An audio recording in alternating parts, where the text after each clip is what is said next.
Assalamualaikum warahmatullahi wabarakatuh. Alhamdulillah rabbil alamin.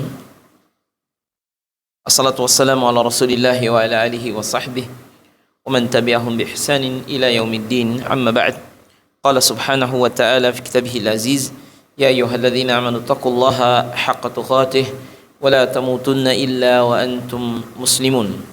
Ya ayyuhan nasu taqu rabbakum alladzi khalaqakum min nafsin wahidah وخلق منها زوجها وبث منهما رجالا كثيرا ونساء واتقوا الله الذي تساءلون به والأرحام إن الله كان عليكم رقيبا يا أيها الذين آمنوا اتقوا الله وقولوا قولا سديدا يصلح لكم أعمالكم ويغفر لكم ذنوبكم ومن يطع الله ورسوله فقد فاز فوزا عظيما قال رسول الله صلى الله عليه وسلم فإن أصدق الحديث كتاب الله وخير الهدي هدي محمد صلى الله عليه وسلم وشر الأمور محدثاتها فإن كل محدثات في الدين بدعة وكل بدعة ضلالة وكل ضلالة في النار وبعد. Ikhwani fi din rahimani rahimakumullah. Pada kesempatan malam yang baik ini kita masih diberikan Allah Ta'ala nikmat yang begitu banyak, nikmat iman dan Islam, nikmat sehat dan seterusnya. Mudah-mudahan Allah Ta'ala senantiasa merahmati kita sekalian. Salawat dan salam semoga dicurahkan kepada Nabi kita Rasulullah Muhammad ibn Abdullah sallallahu alaihi wasallam, para sahabat dan keluarga tentu, istri-istri beliau dan ibu kita tentunya, kaum mukminin dan orang-orang yang mengikuti jalannya ila yaumiddin. Maudhu'una fi hadhihi al-lailah, maudhu kita di malam hari ini ma yatallaq bi tafsir mujaz di surat Al-A'la, tafsir singkat dari surat Al-A'la yang diurutan di Quran urutan ke-87, dan summiyat hadhihi suratu, dinamakan surat ini dengan surat Al-A'la, maknanya adalah Al-A'la yang maha tinggi, dan sahih bahwa Allah Ta'ala ada di istawa di atas arsy Allah Subhanahu wa ta'ala, istawa ala arsyihi. Jadi fitrah manusia juga kalau berdoa kita mengarah ke atas. Jadi oleh karena itu Allah Ta'ala ketika menghabarkan dalam banyak ayat, termasuk juga dalam doa yang kita ucapkan di saat kita dalam keadaan sujud, Subhana rabbiyal a'la. Subhana rabbiyal a'la adalah akidah Ahlussunnah wal Jamaah yang meyakini bahwa Allah Subhanahu wa taala istawa ala arsyihi. Jadi kalau misalnya sekarang ditanya aina Allah, Allah fis sama. Allah ada di langit, dan ini termasuk bagian yang sahih. Dan berdoa kita mengarah, menengadahkan kedua tangan ke atas, ini juga fitrah yang lurus. Begitu juga sekalian, kembali ke surat ini, suratul A'la. Surat Al-A'la ini termasuk surat yang Nabi sangat cinta. Bukan berarti tidak suka dengan yang lain. Semua surat tentunya ada beberapa kekhususan yang disebutkan dalam beberapa dalil. Berkata Ali bin Abi Thalib radhiyallahu taala anhu wa ardah, kata dia, kana Rasulullah sallallahu alaihi wasallam yuhibbu hadhihi surah, Nabi cinta dengan surat ini, sabbih isma rabbikal a'la. Kemudian Nabi juga sering membacanya. Bahkan Nabi sallallahu alaihi wasallam di saat witir beliau membaca surat ini. Kana Rasulullah sallallahu alaihi wasallam yutiru bisabbih isma rabbikal a'la thumma wa qul ya ayyuhal kafirun wa qul huwallahu ahad. Witir dalam 3 rakaat, Al-A'la, Al-Kafirun, dan kemudian Al-Ikhlas. Nah, ucapan Allah Subhanahu wa taala tentang surat Al-A'la ini dibawakan dalam hadis Jabir. Katanya, wa an Jabirin radhiyallahu taala anhu qala kana Mu'adz yusalli ma'an nabiyyi sallallahu alaihi wasallam. Adalah Mu'adz bin Jabal, beliau salat bersama dengan Rasulullah sallallahu alaihi wasallam, thumma yati fayaumu qaumah, lalu beliau pun mengimami kaumnya. Maksudnya setelah salat bersama Nabi pulang ke kaumnya lalu menjadi imam di kaumnya.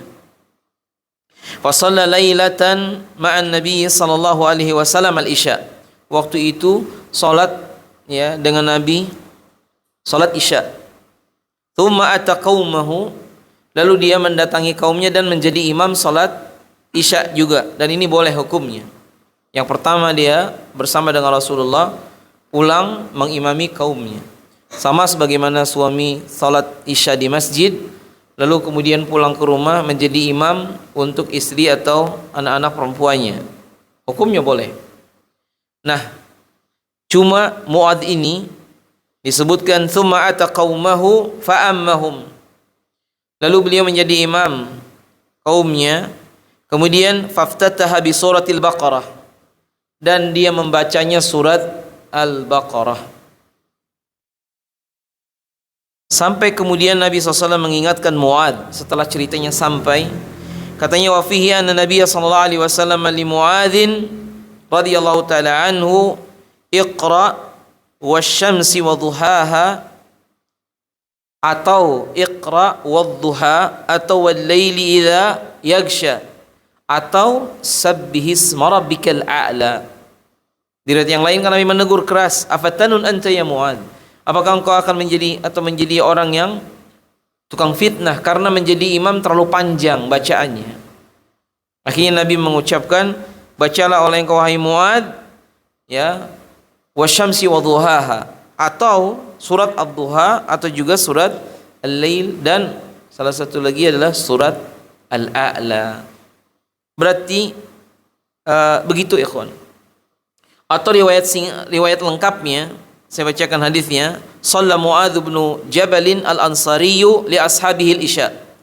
Jadi Mu'adz bin Jabal salat untuk sahabat-sahabat dia salat Isya. Fatawwala alaihim, maka salatnya lama. Tadi bacanya apa? Al-Baqarah. Fatawwala alaihim fansarafa rajulun minna. Lalu salah seorang laki-laki di antara kami itu insarafa minas salat. Dia keluar dari salat gara-gara Mu'adz terlalu lama. Fa akhbara Mu'adzun anhu, maka kemudian Mu'adz pun diberitahu tentang orang tadi, bahwa ada orang dia keluar dari salat gara-gara Mu'adz begitu. Apa kata Mu'adz? Innahu munafiqun. Kata Mu'adz, dia itu munafik. Falamma balagha dzalika ar-rajulu dakhala ala Rasulillah sallallahu alaihi wasallam. Nah, kemudian kata-kata Mu'adz innahu munafik itu terdengar oleh sampai kepada orang tadi, maka orang ini datang kepada Nabi SAW. Kemudian dakhala ala Rasulillah fa akhbarahu maqala, maka dia menceritakan, ya Rasulullah, aku salat, intinya gitu, ikut Mu'adz bin Jabal, lalu Mu'adz bacanya panjang, lalu aku keluar dari salat, lalu kata Mu'adz aku munafik. Mungkin begitu ceritanya disampaikan. Kemudian faqala lahu an-nabiy sallallahu alaihi wasallam, lalu Nabi mengatakan kepada Mu'adz, aturidu an takuna fatanan ya Mu'adz, apakah engkau ingin menjadi seorang tukang fitnah wahai Mu'adz? Fitnah itu menguji orang. Coba saya menguji orang-orang ini bisa enggak tahan, kemudian kesimpulannya apa? Oh, dia munafik karena tidak salat bersama dengan Mu'adz. Kemudian Nabi bukan mengatakan kepada Mu'adz dia tukang fitnah, tidak. Cuman pertanyaan ini menegur Mu'adz bin Jabal. Kata Nabi SAW, idza amamtan nasa, apabila engkau menjadi imam untuk orang, faqra bisyamsi wa duhaha, bacalah surat asy-syams, syamsi wa duhaha, atau tadi wasabbihisma rabbikal a'la, atau juga waqra bismi rabbika, ya, atau juga waqra al-lail, surat al-lail. Jadi ada di riwayat ini ada 4, yang tadi nggak disebutkan juga di sini adalah surat ad-duha. Jadi kalau kita jadi imam, lihat keadaan makmum, maka jangan seorang bacaannya panjang-panjang, apalagi bacanya Al-Baqarah sementara makmumnya ragam. Ya. Gimana kalau Al-Baqarahnya cuma 2 ayat? Ya ini 2 ayat sama pendek juga. Maksudnya tadi kan muat bukan 2 ayat. Tawwala salat itu artinya dia baca Al-Baqarah dari awal terus entah sampai ayat berapa. Nah intinya ya kawan sekalian, dari sini menunjukkan sebagai muqaddimah kesimpulan yang bisa kita ambil. Pertama, Rasulullah dengan surat Al-A'la ini sangat cinta. Itu kata Ali bin Abi Thalib. Dan Nabi membacanya di saat tadi apa? Salat witir. Juga dalam salat Id. Salat Id kan di rakaat yang keberapa? Yang pertama, karena keduanya Al-Ghasyiyah. Begitu juga dalam salat Jumat. Salat Jumat juga iya. Begitu juga Nabi SAW dalam beberapa salat yang lain, dan di witir ini menunjukkan seperti itu ya. Dan witir kalau bisa jangan ditinggal. Witir kalau bisa jangan ditinggal. Kata Imam Ahmad apa? Man tarakal witra amdan. Siapa yang meninggalkan witir dengan sengaja, fahuwa rajulun su'in. Ketahuilah dia laki-laki yang buruk. Wah, kita kena ya kan? Cuma maksudnya usahakan kita witir walaupun sekiranya habis isya seperti yang kadang dikerjakan Abu Bakar As-Siddiq, kalau kita tidak yakin di penghujung malam akan bangun. Kata Imam Ahmad, man tarakal witra, siapa yang meninggalkan witir amdan fahuwa rajulun su'in. Fahuwa rajulun su'in, maka dia laki-laki yang buruk. Wala yanbaghi an taqbala lahu syahadah. Kata Imam Ahmad, jangan diterima persaksiannya kalau dia jarang salat witir. Wah, di kita ini Masya Allah ya kan. Kalau di kita bukan salat witir yang ditinggal, bukan hanya witir yang ditinggal, tahajudnya juga ditinggal, salat rawatib ditinggal. Bahkan kadang-kadang orang dijadikan saksi padahal dia tidak salat yang wajib. Kita nggak tahu ya kan. Yang kedua ya sekalian, di antara adab seseorang yang juga penting, kalau jadi imam jangan memberatkan makmum. Misalnya apa? Memanjangkan bacaan, padahal di makmum kita itu ada yang sakit, ada yang punya keperluan. Makanya saya mungkin banyak beberapa ustaz juga yang lain. Jadi khatib di bandara, maksudnya masjid bandara. Selalu diingatkan khutbahnya hanya 10 menit.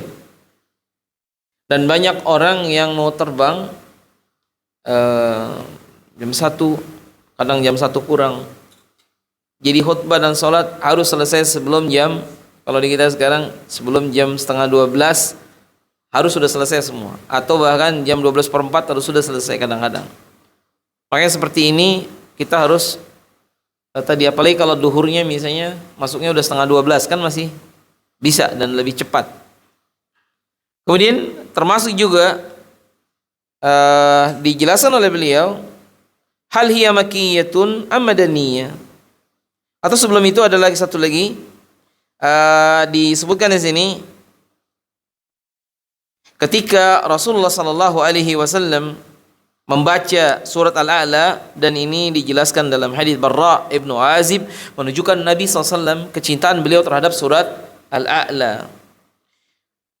Dan kana Nabi sallallahu alaihi wasallam yaqra biha fi raqatil ula min salatil jumu'ah wal id. Itu yang tadi kita sebut. Nabi membacanya di rakaat pertama di salat Jumat dan salat Id. Sebagaimana riwayat Nu'man bin Bashir radhiyallahu taala anhu wa ardhah, kana Rasulullah sallallahu alaihi wasallam yaqra'u fil 'idain wa fil jum'ah. Sabbih isma rabbikal a'la. Kemudian yang keduanya adalah Al-Ghasyiyah. Wajtama'a al-Id wal Jumu'atu fi yaumin wahid. Sekarang gimana kalau Id dan Jumatnya terjadi pada satu hari? Idnya itu hari Jumat. Nabi membaca 2 kali. Maksudnya itu paginya itu, Jumatan juga itu. Waktu Id Al-A'la dengan Al-Ghasyiyah, Jumatan juga Al-A'la dan Al-Ghasyiyah. Cuma saya pernah di musim haji di Masjidil Haram, kadang tidak juga dibaca yang ini. Dari sini menunjukkan bukan berarti haram membaca surat yang lain. Dilihat maslahat. Makanya kadang di musim haji ketika sangat panas, dan imam ini tahu di Masjidil Haram itu semua jamaah penuh, sampai di jalan-jalan ada yang di aspal, ada yang ketika panas terik seperti itu, maka imam membacanya kadang cuma 1-2 ayat saja kemudian selesai. Atau yang pendek-pendek Al-Kautsar dan ini adalah termasuk di antara perintah yang diperintahkan oleh Nabi sallallahu alaihi wasallam. Kata Samurah ibnu Jundab radhiyallahu taala anhu, anna Rasulullah sallallahu alaihi wasallam kana yaqra fi salatil jumu'ah, dan ini tadi sahih sebagaimana juga dalam al-Idain. Begitu juga riwayat yang lain, dan ini menunjukkan dalil bahwa seringnya dibaca surat Al-A'la dan Al-Ghasyiyah dalam salat-salat ya, termasuk yang disebutkan tadi. Dan hal makkiyah wa madaniyah, suratul A'la makkiyatun wa naqala al-ijma' ala dzalika ghairu wahid min al-mufassirin. Jadi oleh karena itu ikhwas sekalian, Allah SWT menyebutkan tentang surat Al-A'la ini adalah istiftahu surati bitanzihillah. Surat ini dimulai dengan mensucikan Allah. Sabbihisma rabbikal a'la, ya kan? Allah disucikan. Kemudian iqamatul adillatu ala wahdaniyatillahi subhanahu. Surat ini juga menunjukkan penegakan hujjah atas bahwasanya Allah itu maha satu, ya, dia tidak berbilang dan yang lain. Kemudian termasuk juga imtinanullahi ta'ala ala nabihi SAW, bagaimana pertolongan Allah kepada nabinya. Kemudian dzikru al-muntafi'ina bidzikri wa man yu'rid anha wa masiruhu, juga keadaan orang-orang yang tidak mau berzikir, bagaimana akibatnya. Jadi manfaat zikir dan seterusnya disebutkan di sini. Kemudian yang berikutnya juga dzikru ba'dhi ma fi suhufi Ibrahim wa Musa alaihi wassalam. Penyebutan sebagian apa yang terdapat dalam suhuf Ibrahim dan suhufnya Musa alaihi salam. Nah, oleh karena itu ikhwas sekalian, ketika Allah SWT menyebutkan dalam ayat qad aflaha man tazakka wa dzakara asma rabbih fasalla, ya, sebagian ulama berpendapat bahwa surat Al-A'la ini bisa jadi dia madaniyah karena ada penyebutan apa? Tentang salat, sebagaimana juga tentang tazakka di sini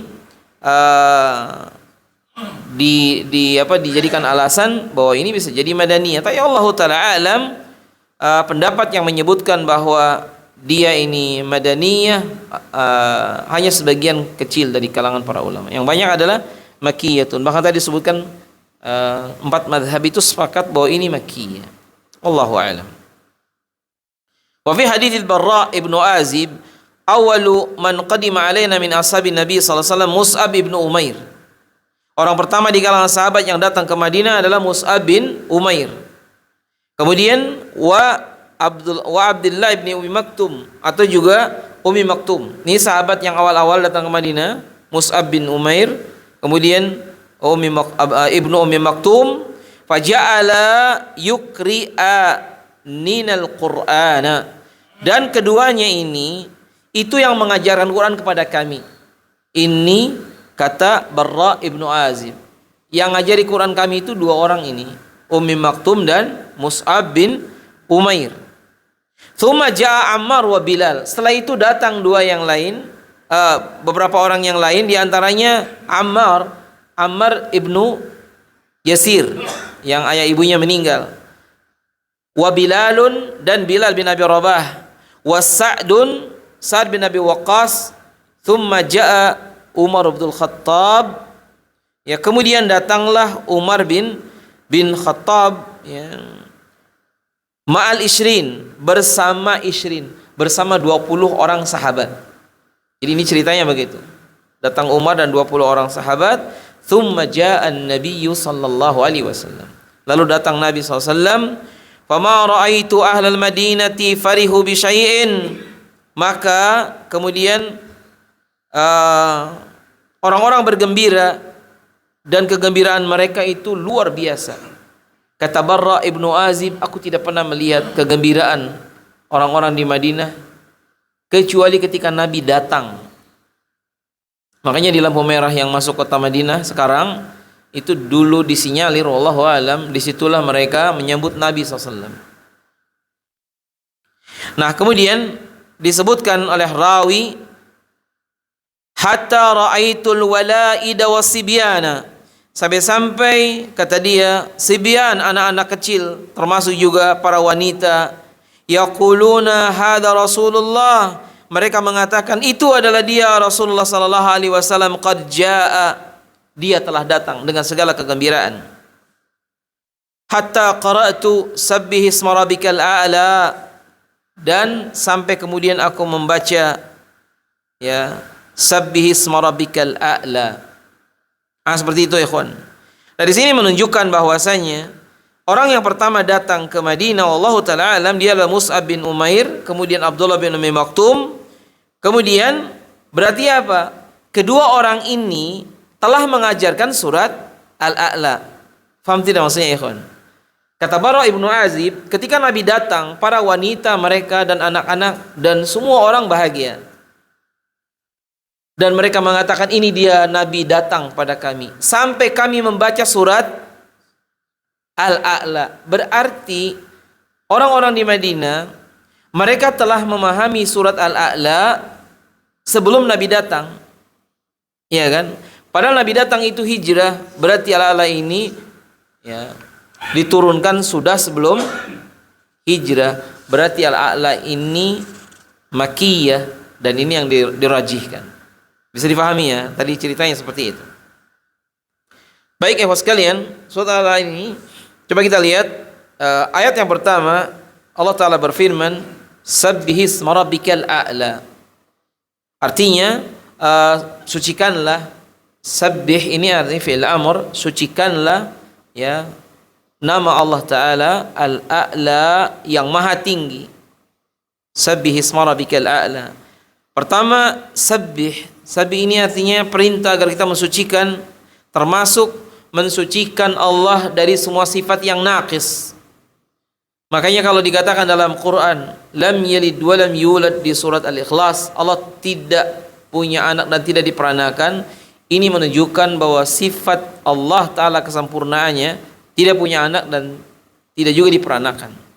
Barang siapa yang mengatakan Allah punya anak, maka ini menunjukkan ya ucapan yang syani'ah, yang sangat buruk. Bahkan langit bergoncang keras, hampir pecah ketika ada seorang mengatakan Allah punya anak. Dan tidak sama, ikhwan, agama yang meyakini lam yalid wa lam yulad dengan agama yang meyakini Allah punya anak. Mungkin ya, nggak mungkin sama. Nah, intinya kalimat Allah Al-A'la, Allah Maha Tinggi. Pertama, uluwu ya, uluwu sifat. Allah memiliki sifat yang maha tinggi, dalam arti tinggi sifatnya, Allah Subhanahu wa ta'ala. Kemudian yang kedua, termasuk juga uluwu zat. Allah zatnya itu memang maha tinggi, makanya Allah istawa ala arsyihi. Kemudian termasuk kalimat ulu, karena Allah ada di atas makhluk seluruhnya. Maka dari itu kalau misalnya seseorang mengatakan subhana rabbiyal a'la, maksudnya Allah yang maha tinggi, menunjukkan bahwa Allah Ta'ala disifati dengan a'la ini karena memang ada 3 alasan ini. Zatnya Allah Ta'ala ada di langit, kemudian sifat-sifat Allah yang maha tinggi, dan yang berikutnya adalah Allah tinggi dari seluruh makhluknya. Maka dari itu kalau misalnya disebutkan Allah turun ke langit dunia, zahirnya adalah di sepertiga malam yang akhir. Tapi kita tidak boleh menyimpulkan kalau malam itu berputar lalu kemudian bagaimana di langit. Jadi jangan disamakan dengan makhluk, karena laisa kamitslihi syai'un. Barrafa'ahu Allahu ilaih, kalimat ini ketika Allah angkat Nabi Isa yang itu diwafatkan, dalam arti diangkat ke langit, maka Allah Ta'ala yang melakukan, dan sampai sekarang Nabi Isa belum meninggal.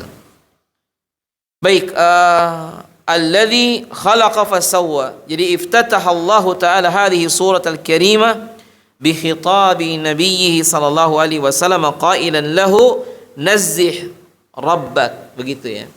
Nazzih rabbaka, sucikan Rabb engkau, al-a'la ya Muhammadu, sucikan Allah yang maha tinggi wahai Muhammad SAW, biqalbika wa lisanika ala kulli su'in wa naqsin, baik dengan lisan atau dengan hati ya, dari segala yang buruk dan dari segala yang naqs. Naqs itu kurang. Jadi kita mensucikan Allah Subhanahu wa taala. Makanya sangat heran kalau ada orang kemudian bukan mensucikan Allah, dia mengotori Allah taala. Contoh misalnya, dulu pernah ada buku yang ditulis oleh seseorang yang buku ini menghina Islam, menghina Allah, menghina Rasulnya.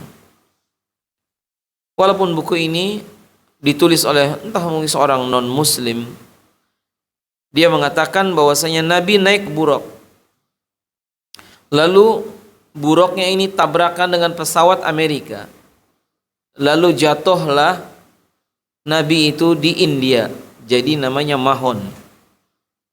Kenapa tabrakan? Karena Allahnya berkacamata.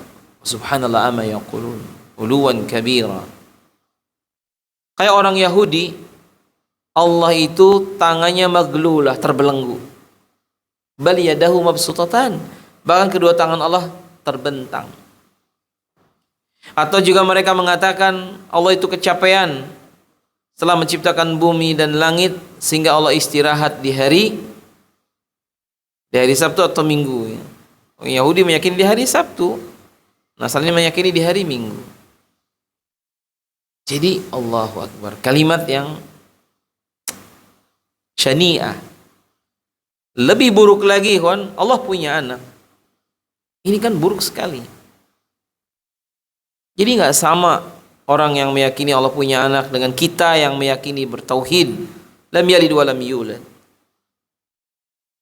Kemudian summa yaqulu ta'ala wasifan dzatahu huwa alladhi khalaqa kulla syai', Allah yang menciptakan segala sesuatu minal adam, fa atqanahu, lalu Allah menyempurnakan, wa ja'alahu fi ahsani suratin, lalu Allah juga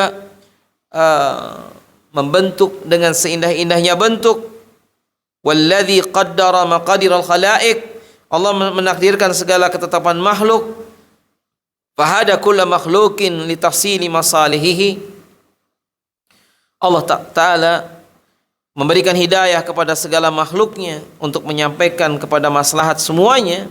Walladzi akhraja minal ardi nabat, Allah juga mengeluarkan tumbuh-tumbuhan dari bumi, wa ja'alahu yabisan aswad ba'da an kana mukhdharra, lalu dijadikan kering setelah sebelumnya dalam keadaan hijau. Makanya ketika Allah berfirman alladzi khalaqa fasawwa, dialah Allah yang menciptakan dan Allah yang menyempurnakan. Allah yang menciptakan segala sesuatu, fasawwa, lalu Allah menyempurnakan. Alladzi khalaqaka fasawwaka fa'adalak, dialah Allah yang menciptakan kalian, menyempurnakan kejadian, kemudian apa?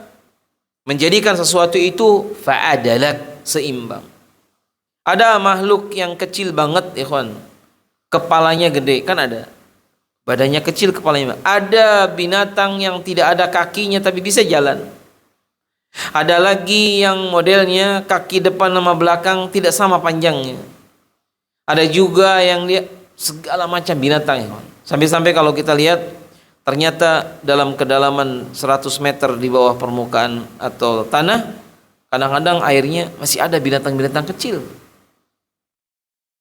Dan kita pun tahu, kalau pakai mikroskop, udara yang terbang ini banyak makhluk-makhluknya. Kalau antum dan saya lihat tempe yang sudah digoreng di warung, kemudian kita bawa mikroskop kemana-mana, lalu diperbesar dengan pembesaran maksimal, bisa jadi di tempe itu ada makhluk yang kecil-kecil banget. Iya kan? Kita nggak jadi makan nanti. Kulit kita ini ada pori-porinya. Kalaulah mata kita bisa ngelihat, wah bolong-bolong. Tapi begitulah Allah Ta'ala menyempurnakan kita. Dan kita ini Masya Allah, kalau mobil aja ada ganti oli, saya dan antum, bagaimana di tubuh kita ini kan? Dari mulai kecil, darah terus mengalir, detak jantung. Jadi hanya orang-orang yang dia faham dan dia seorang mumin yang akan mensyukurinya. Summa yubayyinu subhanahu ta'ala janiban min madahiri fadlihi ala nabihi sallallahu alaihi wasallam. Jadi kemudian Allah menjelaskan kepada nabinya. Jadi kan ketika disebutkan bahwa Allah sudah ciptakan manusia, disempurnakan, walladzi qaddara fahada, Allah juga menentukan masing-masing kadar ukuran sesuai dengan apa yang Allah tetapkan. Walladzi akhrajal mar'a, Allah juga keluarkan tumbuh-tumbuhan, rerumputan. Tidak ada yang nanam itu jadian, di genteng aja bisa ada tumbuhan, sela-sela genting. Bahkan ada di lantai berapa ya? Enggak tahu dari mana bibitnya, tapi ada rumput. Ya kan? Allah Ta'ala yang menumbuhkan. Begitu juga faja'alahu ghutsa'an ahwa. Allah jadikan rumput yang tadinya pernah hijau jadi kering. Kayak di Saudi, antum lihat batu-batuan kalau musim kayak gini sekarang mulai hijau. Kelihatan ada lumut atau ada rumput-rumput kecil. Walaupun di saat kemarau itu kering lagi. Tapi siapa yang menumbuhkan? Allah Subhanahu wa ta'ala. Allahul ladzi khalaqakum min dha'fin. Allah Ta'ala yang menjadikan kita dari keadaan-keadaan lemah dulunya. Tsumma ja'ala min ba'di dha'fin quwwatan. Kemudian setelah itu lama-lama menjadi kuat. Terus gimana? Wa ja'ala min ba'di quwwatin dha'fan. Setelah kita pernah kuat, kita pun jadi lemah lagi. Wa syaibah, dan ada ubannya. Bedanya kalau dulu melemah masih bayi, nggak ada ubannya. Sekarang kalau sudah tua, udah lemah, ada ubannya. Lama-lama nggak bisa naik tangga, ya kan?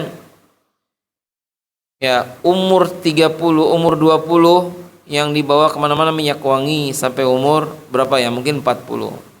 40 tahun ditambah bawa minyak wangi dan balsem, minyak gosok, ya kan? Kalau sudah umur 60-70, kadang-kadang minyak wanginya udah ditinggal, yang bawa adalah ya tadi udah koyo, udah macam-macam. Makanya dulu ikhwan, ada orang tua banyak, rumahnya itu dibuat 3 lantai. Dan di Indonesia rata-rata rumah itu nggak ada liftnya. Kalau di Saudi, saya pernah dengar itu, IMB-nya nggak akan keluar kecuali ada liftnya. Kalau 3 lantai. Jadi kalau 3 lantai tidak akan keluar IMB kecuali ada liftnya. Saya juga baru tahunya ada peresmian satu gedung bantuan dari Saudi. Ketika syekhnya datang mau diresmikan itu gedung, dia bertanya mana liftnya. Tidak ada liftnya di sini. Kalau gitu saya nggak mau resmikan. Disuruh buat lift dulu, nanti dia datang lagi untuk meresmikan gedung ini. Karena aturan di Saudi harus ada liftnya. Ya, supaya apa? Tidak mendolimi tamu yang datang.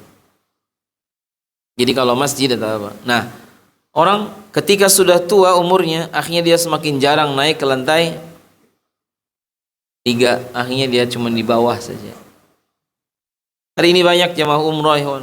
Kalau kita ini ada ibu-ibu yang saya tidak mau di lantai atas, saya maunya di lantai 1 saja. Kita dapat kamarnya semuanya lantai 12, 13, 14. Kan ibu naik lift. Saya nggak mau naik lift. Saya mau naik. Jadi dia nggak bisa naik lift, takut.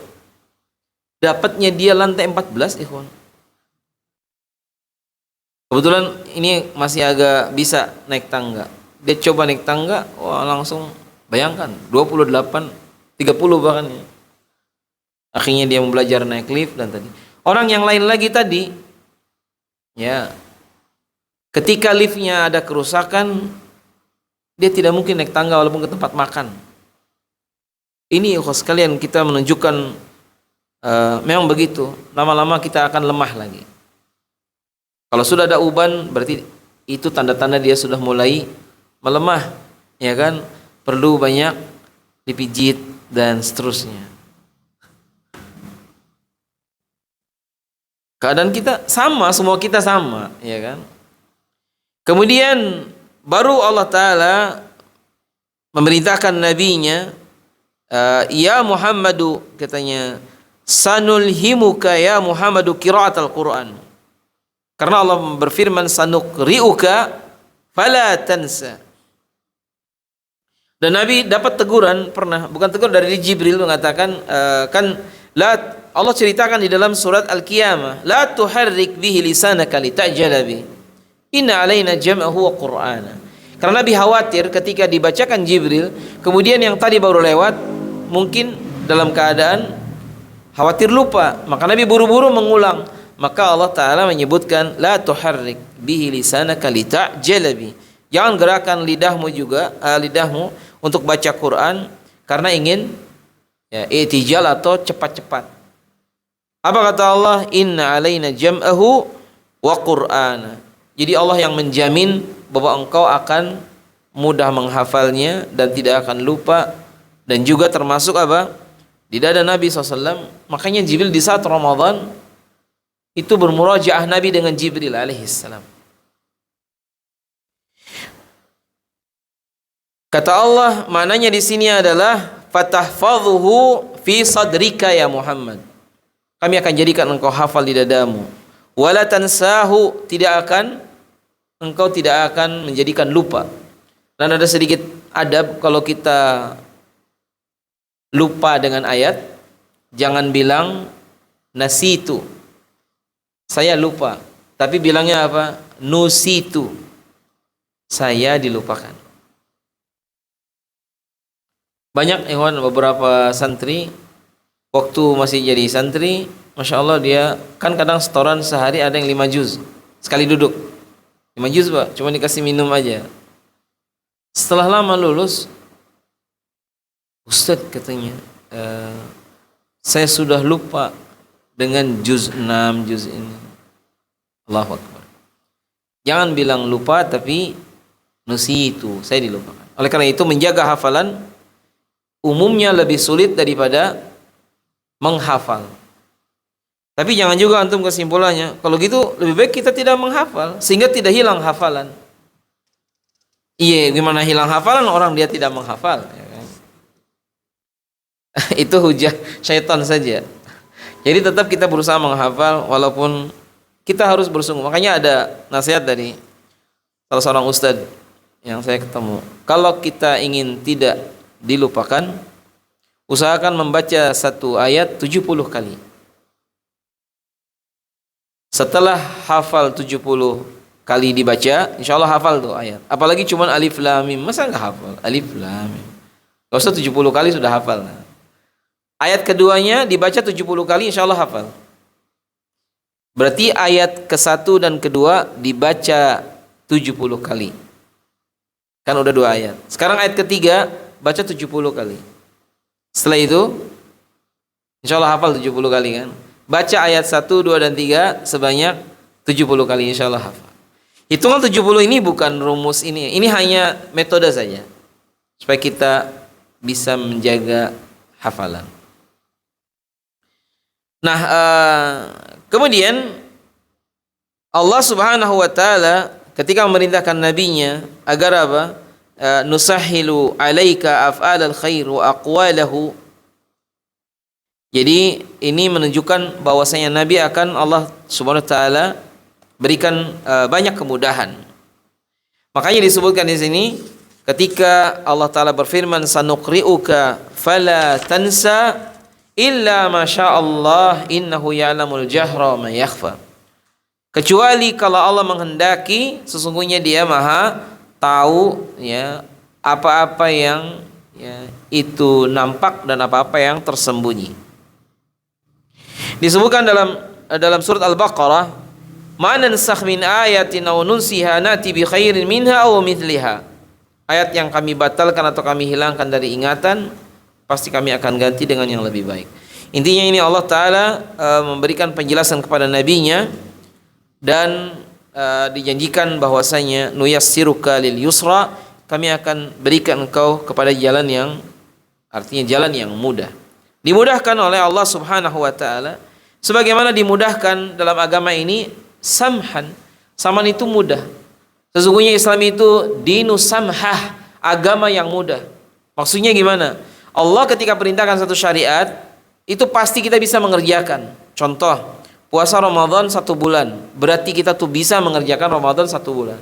Nyatanya sekarang pun kalau dikerjakan puasa, baru kayaknya rasanya baru mulai, tiba-tiba ternyata udah mau habis Ramadannya. Karena memang di Quran cuma dikatakan ayyaman ma'dudat, hari-hari yang berbilang. Jadi bukan lama, cuma 4 kali Jumatan. Makanya kalau kita salat, shalli qa'iman, salatlah berdiri, fa illam tastati fa qa'ida. Kalau enggak bisa berdiri, duduk. Kalau enggak bisa duduk, berbaring. Itu maksudnya agama Islam samhan. Dan ini sifat seorang mukmin juga sama. Kata Nabi, innal mu'mina samhan fil ba'i wa samhan fil syira'. Dalam urusan jual beli, seorang mukmin itu gampang dalam membeli, gampang dalam menjual. Makanya ini peringatan bagi sebagian kita, kalau nawar keterlaluan ini juga tidak baik. Masya Allah, satu toko diobrak-abrik dari ujung ke ujung, lama-lama tidak jadi. Lebih baik cepat. Butuhnya yang bagaimana, ukurannya apa, harganya berapa. Boleh nawar, jangan keterlaluan. Kalau udah jelas ketahuan seikat 5.000 rambutan, udahlah. Kalau mau dicoba satu boleh, manis enggak, langsung beli. Mungkin 1 menit selesai. Jadi bukan ditawar, udah 1.000 aja gimana? Enggak bisa, ya udah 1.200. Naik dikit-dikit sampai nyicipi sampai habis 1 ikat. Padahal jelas yang jual ibu-ibu mukmin. Lebih baik kita beli. Kemudian fadzakir in nafa'atiz dzikra. Ya, saya tambahkan sedikit, disebutkan di sini. Fadzakir in nafa'atiz dzikra. Maka berikan peringatan, sesungguhnya peringatan itu tentu bermanfaat. In nafa'atiz dzikra. Dan Rasulullah SAW pernah mengingatkan dalam satu hadis yang sahih, apa yang katanya, haditsun nas bima ya'rifun. Beritahukan manusia, dakwahi, ya kasih tahu, ceramahi lah gitu, nasihati dengan apa yang mereka fahami. Jadi kita nggak boleh apa istilahnya memaksa orang atas apa yang mereka tidak tahu. Makanya kayak misalnya seorang memberikan tausiah kepada anak-anak beda dengan tausiah kepada orang tua. Kalimat saya bacakan di sini. Yaqulullahu ta'ala amiran nabiyahu alaihi salatu wassalam, fadzakir ya Muhammadu bil Qur'ani idza rajauta naf'an fit tazkir. Maka berikan peringatan dengan Quran kalau engkau ingin mendapatkan manfaat dari peringatan tersebut. Dari sini menunjukkan Al-Quran isinya semuanya manfaat. Maka yang terbaik sebagai nasihat, nasihat dari Quran. Kemudian saya tadzakkaru bil Qur'ani wa ya'tabiru bi mau'izatihi man yakhshallah. Maka orang yang takut kepada Allah, mereka akan dapatkan apa nasihat dari Quran. Alladzi yadkhulu wa la yantafi'u, ada akan tetapi tidak bermanfaat bagi siapa? Bagi orang-orang yang kafir. Wa yabta'idul kafiru ani dzikri, karena orang kafir akan menjauh dari zikir. Maka dia tidak akan mengambil manfaat dari Al-Quran. Thumma yubayyinu subhanahu wa ta'ala husnu aqibatil mu'minin wa asbab dzalik. Lalu Allah sebutkan bagaimana akibat terakhir dari mukmin dan juga sebab-sebab ya, hal tersebut terjadi. Qad najaha wa faza man tatahhara minal kufri wal ma'asi. Orang yang tidak kufur dan tidak maksiat, mereka akan dapatkan keselamatan. Ya, sementara kebalikannya akan mendapatkan kecelakaan. Jadi sayadzakkaru may yakhsha, akan dapat manfaat bagi orang yang takut kepada Allah. Wa yatajannabuhal ashqa. Kemudian orang-orang yang kafir ini tidak mau dan mereka pasti akan celaka. Alladzi yaslan naral kubra, yang mereka akan masuk ke dalam ya api neraka yang menyala-nyala. La yamutu fiha wala yahya. Tidak hidup tidak mati, dan ini ancaman dan ini siksaan yang berat. Karena kalau dimasukkan neraka langsung mati, selesailah ceritanya. Maka neraka itu nggak hidup, nggak mati.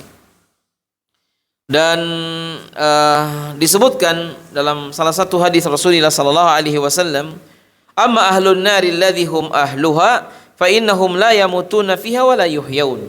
La yahyun, orang-orang di neraka itu tidak hidup, tidak mati. Walakin nasun asabathumun nara bidhunubihim. Dan mereka orang-orang yang Allah masukkan mereka ke dalam neraka dengan sebab dosa-dosa mereka. Kemudian disebutkan au qala bi khatayahum fa amatahum imatatan hatta idza kanu fahman udhina bi syafaati faji'a bihim dhabaira fabuthu ala anharil jannah thumma qila ya ahlal jannati afidhu alaihim. Memang ada beda pendapat tentang siapa yang meninggal 2 kali dan hidup 2 kali. Kalimat hidup 2 kali, tafsirnya kita dulunya tidak ada kan. Mati 2 kali itu mati sebelum ada dan mati pada saat kita dimatikan waktu meninggal.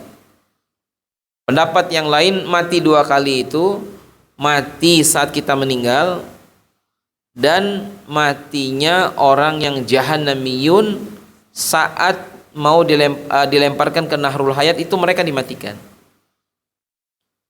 Tapi pendapat yang banyak yang pertama tadi, mati 2 kali itu mati sebelum kita ada dan mati saat kita meninggal dari dunia.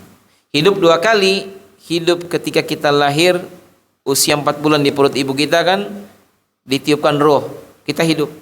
Dan hidup yang kedua, hidup pada saat kita dibangkitkan di akhirat. Allahu ta'ala alam. Intinya ya sekalian, bagi mereka yang disebut Jahannamiyun, kata Syekh Fauzan, Jahannamiyun ini muslim yang masuk neraka lalu kemudian dikeluarkan ke surga. Setelah apa? Habis siksanya, hisabnya. Qad aflaha man tazakka, maka selamat dan beruntunglah orang yang membersihkan jiwanya, orang-orang mukmin. Wa dzakara asma rabbih fasalla, dan mereka mengingat Allah kemudian mereka dalam keadaan salat. Dan ini sifat mukmin. Bal tu'thiruna al-hayatad dunya, dan mereka, makanya pakai kalimat bal, orang-orang kafir tu'thiruna al-hayatad dunya, mendahulukan kehidupan dunia. Padahal apa? Wal akhiratu khairun wa abqa. Sesungguhnya akhirat lebih baik dan lebih kekal. Lau kanati dunya ta'dilu indallahi janaha ba'udhatin ma saqa kafiran minha syarbata ma. Kata Nabi, sekiranya dunia di sisi Allah sebanding dengan sayap nyamuk, maka pasti Allah tidak akan kasih minum orang kafir sedikit pun. Kalau dunia itu sebanding dengan sayap nyamuk. Cuma dunia tidaklah dengan sayap nyamuk sebanding. Malah sayap nyamuk istilahnya lebih berharga. Makanya Allah kasih orang kafir di dunia dia minum syarbatan min ma. Jadi kalau orang kafir dikasih minum dan makan di dunia, bukan berarti dunia ini mulia. Enggak. Dunia ini hina, kata Nabi. Waktu Nabi melewati seekor kambing yang telinganya cacat, sudah jadi bangkai, kata Nabi, siapakah yang mau membeli kambing cacat yang bangkai ini? Tak ada ya Rasulullah yang membeli. Sekiranya masih hidup dan cacat telinganya, juga nggak ada yang beli. Kata Nabi, dunia lebih jelek dari ini. Oleh karena itu ya sekalian, di ujung di ayat ke-17 ini, wal akhiratu khairu wa abqa, sesungguhnya akhirat lebih baik dan lebih kekal. Dan ini membantah keyakinan sebagian orang yang dia menyebutkan dalam qasidah yang sering kadang kita ucapkan, atau dalam bahasa syair juga ini menyelisihi ayat ini. Ketika seorang mengatakan i'mali dunya ka'annaka ta'ishu abadan, beramalah untuk dunia seolah engkau akan hidup selamanya, wa'mal li akhiratika ka'annaka tamutu ghadan, dan beramal untuk akhirat seperti engkau akan meninggal besok. Kalimat ini bukan hadis, ini syair, dan ini bertentangan dengan ayat ini. Dan susah kita ngerjakannya. Berusaha untuk dunia seperti kita hidup selamanya, berusaha buat akhirat supaya kita kita mati besok. Menggabungkannya tidak bisa. Yang lebih benar adalah man amila lil akhirah, siapa yang beramal untuk akhirat maka dunia akan terbawa. Tapi yang beramal untuk dunia, akhiratnya tidak akan dia dapat. Ada orang Jawa mengatakan, siapa yang nanam padi pasti padi akan didapat dan rumput sekitarnya juga banyak. Tapi kalau kita nanam rumput, maka jangan harap padi akan tumbuh. Kenapa? Nggak ada yang ditanam padi. Seorang yang mengharap akhirat, dunia pasti ke bawah. Yang ada di Quran adalah wala tansa nasibaka minad dunya. Janganlah kalian lupakan dunia. Kita nggak mungkin melupakan dunia karena kita di dunia. Dan semua orang yang sukses akhiratnya pasti dunianya sukses. Cuman bukanlah yang dimaksud sukses itu uangnya banyak. Ini yang jadi masalah. Kalau dia Masya Allah masih muda sudah sukses, ya pendapatannya sehari dapat 500 juta, tapi dia nggak sholat, ya bukan sukses namanya. Ya sekalian, kenapa begitu? Wal akhiratu khairu wa abqa. Awalan yang pertama, nikmatul akhirah abadiyun. Nikmat akhirat itu abadi. Sementara nikmat dunia fana, nggak kekal. Makanan yang paling enak, terasa enak kalau kita lagi lapar. Tapi kalau kita sudah kenyang, tidak lagi terasa enaknya. Rumah yang luas, ya kita syukuri dan itu sebagian kebahagiaan dunia. Tapi kalau hatinya sedang sempit, rumah yang luas pun terasa sempit. Begitu juga dengan kenikmatan dunia yang lain. Tsanian yang kedua, nikmatun fil jannah. Nikmat di surga itu sempurna, ikhwan. Nikmat di dunia tidak ada yang sempurna. Nikmat di surga itu sempurna. Yang ketiga, nikmat di surga ini mudah diraih. Sebetulnya mudah diraih. Yang penting kita mukmin. Meninggal dalam keadaan mukmin, kita dapat semuanya.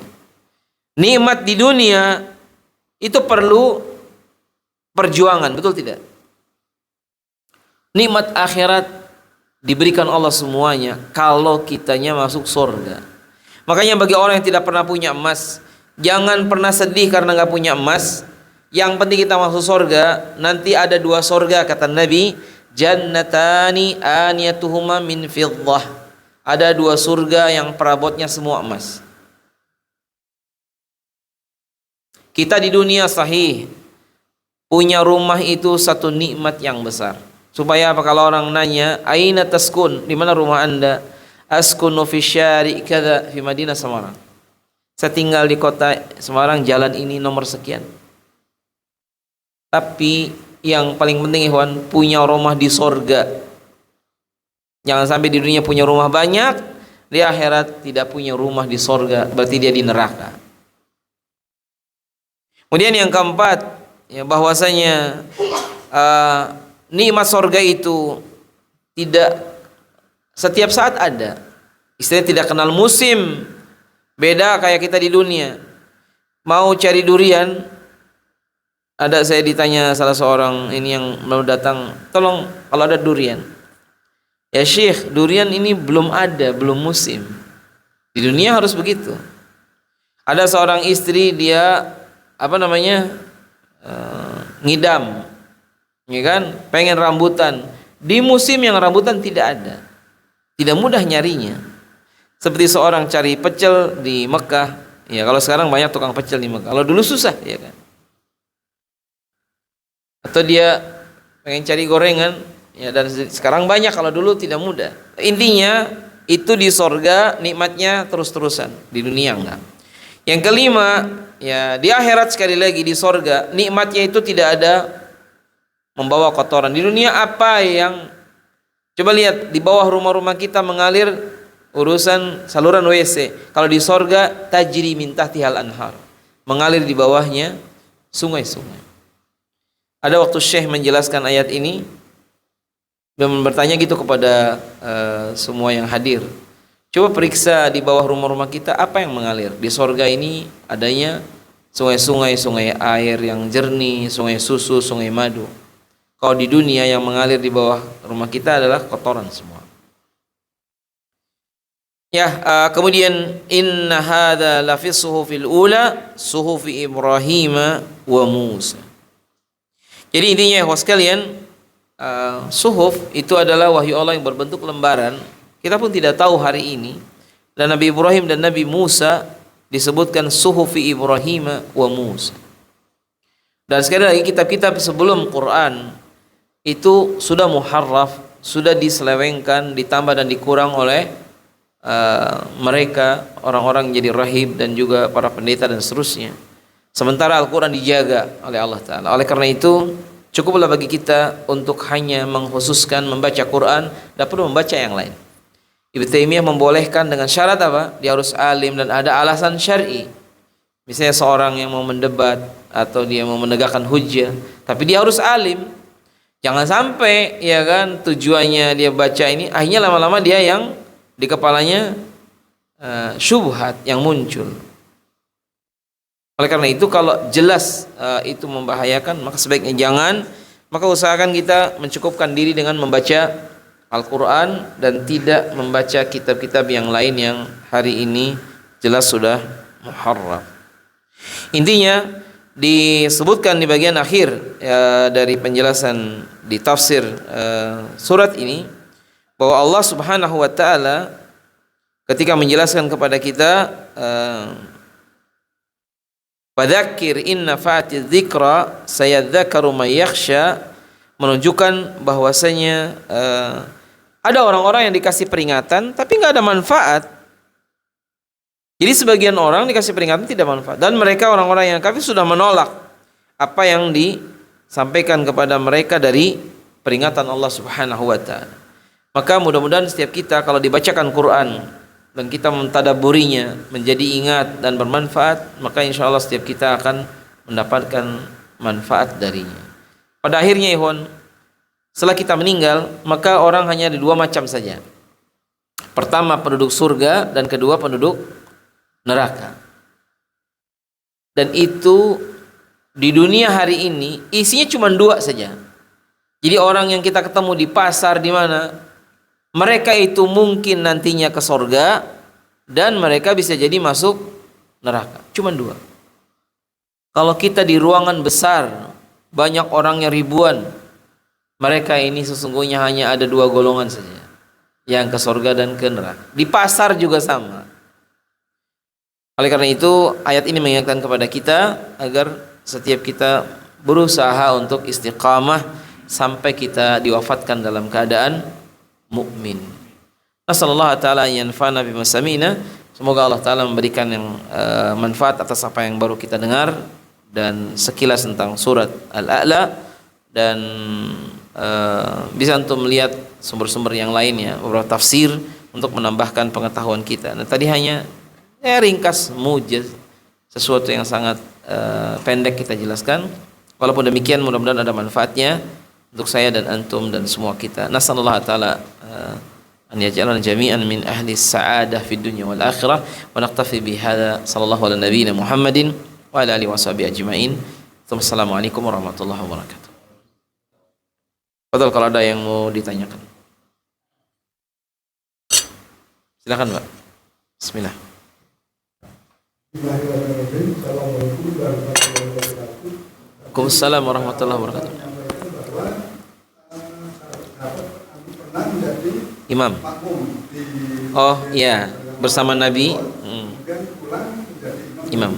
Ya. Yang saya tanyakan, sholat wajib itu sama halnya daripada sholat Sunnah. Nah, apakah boleh misalnya kita suatu saat di masjid mengulang-ulang sholat wajib dengan harapan pahalanya lebih banyak daripada menjalankan setelah wajib lalu sholat rawatib kan lebih kecil. Yang tujuan itu apa boleh? Itu yang pertama. Pertama satu-satu ya Pak, satu-satu. Yang pertanyaan tadi, maksudnya saya paham, boleh nggak kita mengulang salat yang asalnya wajib, tapi nilai yang satunya kan ibadah sunnah, atau kita salat wajib lalu rawatib. Kejadian Mu'adz dan juga kasus kalau kita mau jadi imam di tempat kedua, setelah kita jadi makmum bersama jamaah yang itu dihitung sebagai sholat wajib kita, itu kasusnya bukan kita rutinkan sebagaimana yang tadi setelah sholat duhur lagi. Dan itu dibolehkan untuk yang kasus Mu'adz tadi dibolehkan.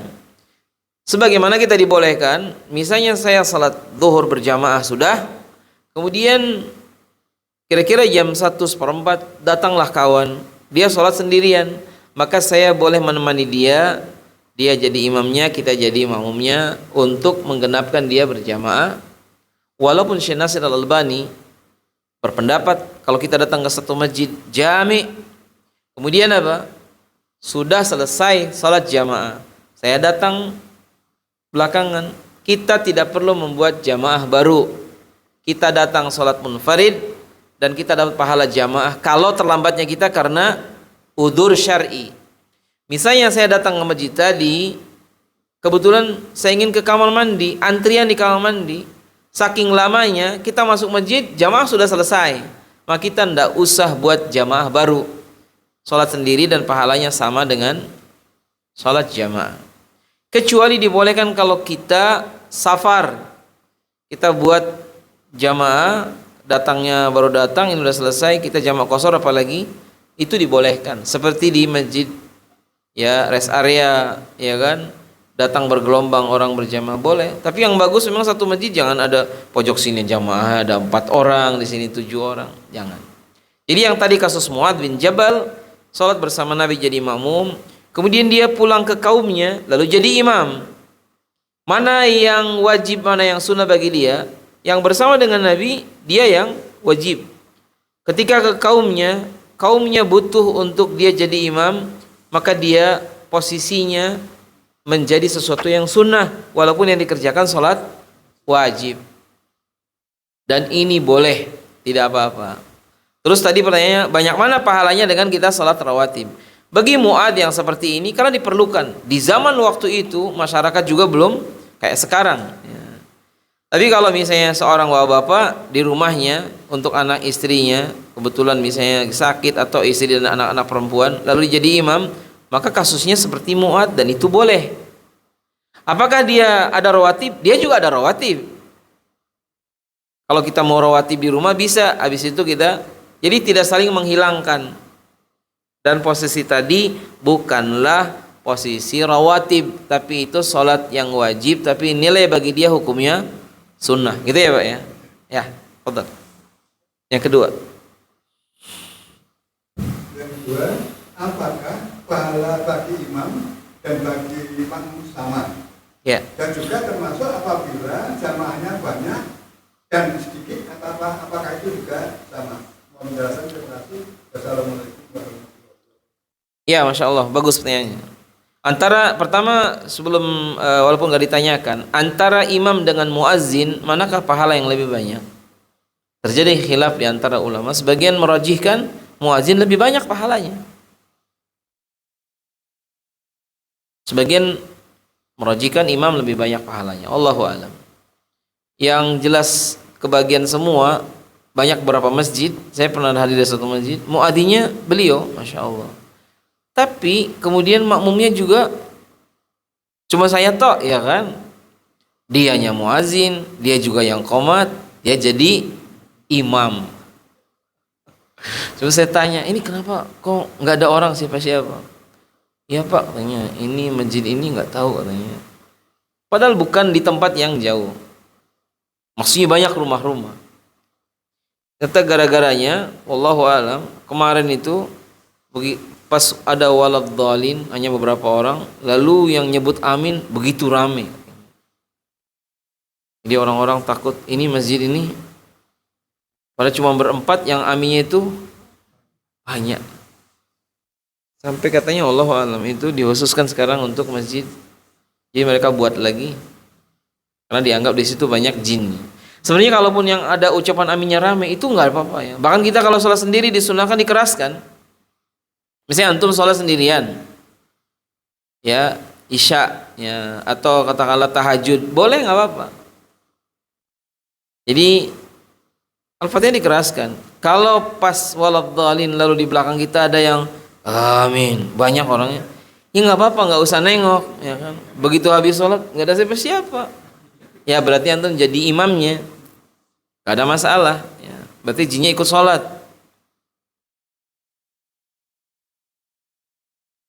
Ini cuman ya tadi.